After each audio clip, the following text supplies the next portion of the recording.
मिथुन राशि वालों की 3 महीने की 15 बड़ी भविष्यवाणी, जिसे सुनकर आपके भी होश उड़ जाएंगे। मई जून जुलाई में होगा बड़ा बदलाव। जी हाँ दोस्तों, 2025 की सबसे बड़ी भविष्यवाणी आपके सामने खुलने वाली है। 3 महीने यानी मई जून और जुलाई 2025 आपके लिए बेहद महत्वपूर्ण होने वाली है। ये वो समय है जब आपके जीवन में बड़े बदलाव होने वाले हैं। आपके सामने कई राज खुलेंगे और कई घटनाएं आपकी दिशा बदल सकती हैं, क्योंकि इन 3 महीनों में गुरु, बृहस्पति, राहु, केतु और शनिदेव जैसे नव ग्रहों की स्थिति बदलेगी, जो आपके जीवन में गहरी छाप छोड़ने वाली है। इस परिवर्तन का असर आपके रिश्तों, करियर, स्वास्थ्य और धन पर भी दिखाई देगा। 29 मार्च को शनिदेव का भी राशि परिवर्तन हो चुका है और ये आपके जीवन में 2.5 साल तक चलने वाले बड़े बदलावों की शुरुआत करें। दोस्तों, अब ये सवाल है कि इन 3 महीनों में मिथुन राशि को क्या मिलेगा? क्या आपके जीवन में सकारात्मक परिवर्तन होंगे या फिर कुछ संघर्ष का सामना करना पड़ेगा? दोस्तों, सबसे बड़ी बात हम आपको डेट के साथ बताने वाले हैं। आपके जीवन में आने वाले इन 3 महीनों में क्या हो सकता है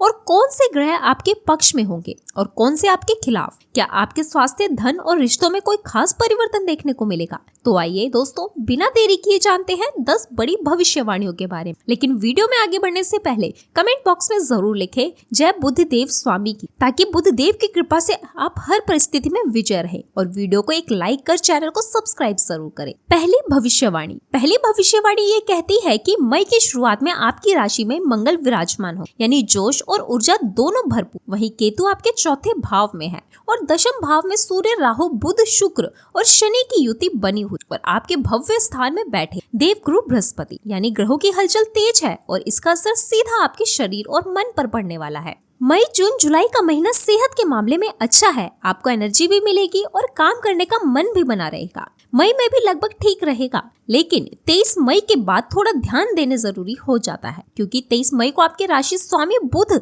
आपके 12वें भाव में प्रवेश कर जाएंगे और वहीं से शुरू होती है वो अवधि जहां आपकी सेहत थोड़ी डगमगा सकती है। 23 मई से लेकर जून के मध्य तक ये वक्त आपको थोड़ा सतर्क रहना है। इस दौरान इम्यूनिटी कमजोर हो सकती है। हल्की सर्दी, जुकाम, बुखार या पेट से जुड़ी कोई दिक्कत या छोटी छोटी चीजें आपको परेशान कर सकती। दूसरी भविष्यवाणी, 3 महीनों में शुक्र की स्थिति आपके लिए काफी मजबूत है। शुक्र केंद्र में विराजमान है और जब शुक्र इस तरह की पोजीशन में होते हैं तो व्यक्ति के जीवन में आकर्षण, प्रेम और रचनात्मक का असर साफ नजर आता है। लेकिन एक बात समझ लीजिए, शुक्र का राहु, सूर्य, बुध और शनि के साथ जुड़ना कभी कभी मन में उलझने पैदा करता है। कई बार जो चीज आप अच्छे से कर रहे होते हैं उसी पर अचानक शक होने लगता है और लोग भी आपको कंफ्यूज करने लगते हैं। ऐसे में जरूरी है कि जो आप कर रहे हैं उसी पर फोकस बनाए रखें। अपने इरादों को डगमगाने मत दीजिए। यकीन रखिए, ये रास्ता सही है। अब बात करते हैं आपके प्रेम संबंधों की। मिथुन राशि वालों के लिए इस समय का सबसे बड़ा प्लस पॉइंट यही है कि आपकी कुंडली में ना तो शनि की 7.5 है और ना ही ढैया,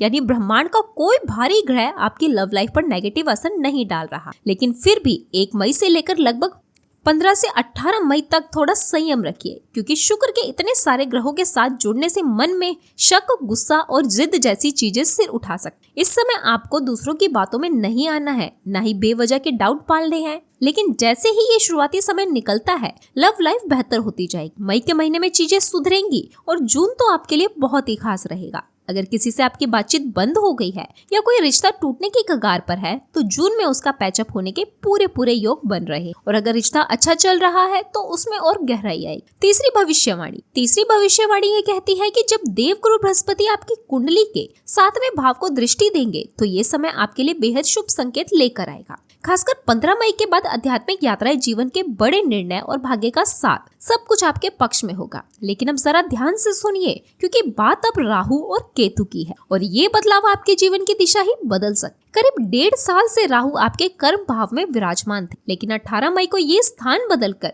आपके भाग्य स्थान में प्रवेश करें और फिर पूरे 18 महीने वहीं विराजमान रहेंगे। अब यहीं से शुरू होती है असली कहानी। राहु का भाग्य स्थान में आना सुनने में भले ही अच्छा लगे, लेकिन इसमें छुपा है एक बड़ा रहस्य। 18 मई के बाद आप अगर कोई बड़ा कदम उठाने की सोच रहे हैं, नया व्यापार शुरू करने की सोच रहे हैं, कोई बड़ी डील करनी हो या जिंदगी का कोई अहम फैसला लेना हो, तो एक बात गांठ बांध बांध लीजिए। बिना विचार किए, बिना सलाह लिए कोई कदम ना उठा। राहु आपके भाग्य स्थान में सिर्फ अवसर नहीं, भ्रम भी लाता है, और यही राहु अगर आपके जन्म कुंडली में सही जगह पर ना हो तो ये पितृदोष जैसे प्रभाव भी पैदा कर सकता है, जहां आपके प्रयासों में रुकावटें आ सकती हैं। अचानक फैसले गलत पड़ सकते हैं। राहु का भाग्य स्थान में आना आपकी किस्मत में थोड़ी अड़चन भी ला सकता है, इसलिए धैर्य रखिए और अपने फैसले सही समय पर लीजिए। चौथी भविष्यवाणी, अब बात करते हैं 29 मार्च से शनि के परिवर्तन। शनि आपके 10वें घर में प्रवेश कर चुके हैं और 2.5 साल तक यही रहने वाले हैं। ये आपके करियर के लिए बहुत अच्छा है, यानी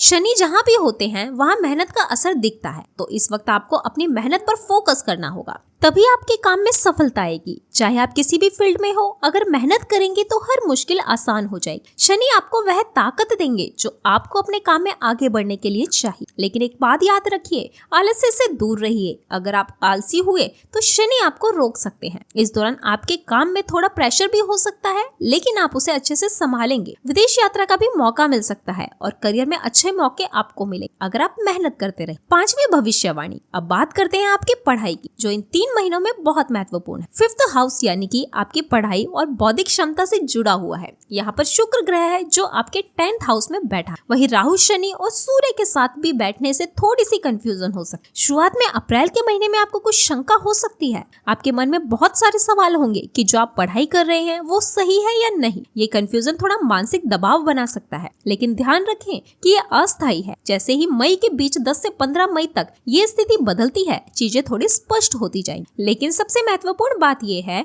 कि जून का महीना आपके लिए बहुत अच्छा साबित होने वाला है, क्योंकि इस दौरान शुक्र ग्रह आपके पंचम भाव यानी कि पढ़ाई से संबंधित स्थान को देखें। अगर आपके एग्जाम जून में है तो इस महीने में सफलता के चांसेस ज्यादा होंगे। शुक्र का प्रभाव आपके पढ़ाई के प्रति सकारात्मक रहेगा और आपके मन में जो शंका थी वो पूरी तरह से खत्म हो जाएगी। 6वीं भविष्यवाणी, अब बात करते हैं आपकी शादीशुदा जिंदगी। जिनकी शादी हो चुकी है और जिनकी नहीं हुई, दोनों के लिए ये वक्त बहुत खास है। 7th हाउस यानी वैवाहिक जीवन का घर, और इसके स्वामी है बृहस्पति। अब बृहस्पति करने वाले हैं सबसे बड़ा बदलाव इस साल 15 मई को। 15 मई से पहले जिन लोगों की शादी में अड़चने थी, रिश्ता पक्का नहीं हो रहा था, सब कुछ होते हुए भी बात नहीं बन रही थी, तो दोस्तों 15 मई के बाद गजब के योग बने।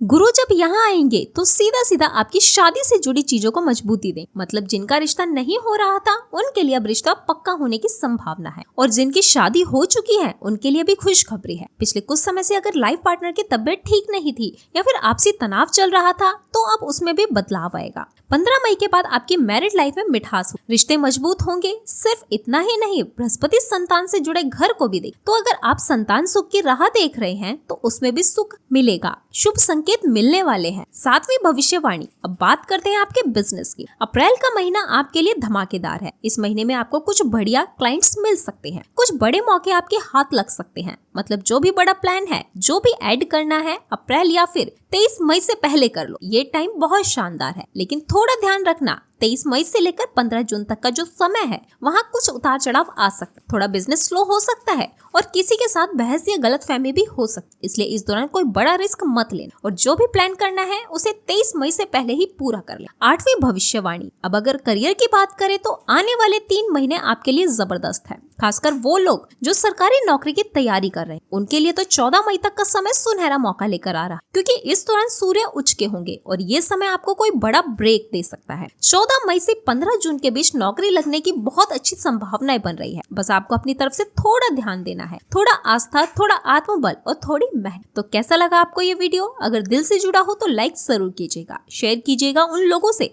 जिन्हें इसकी जरूरत है।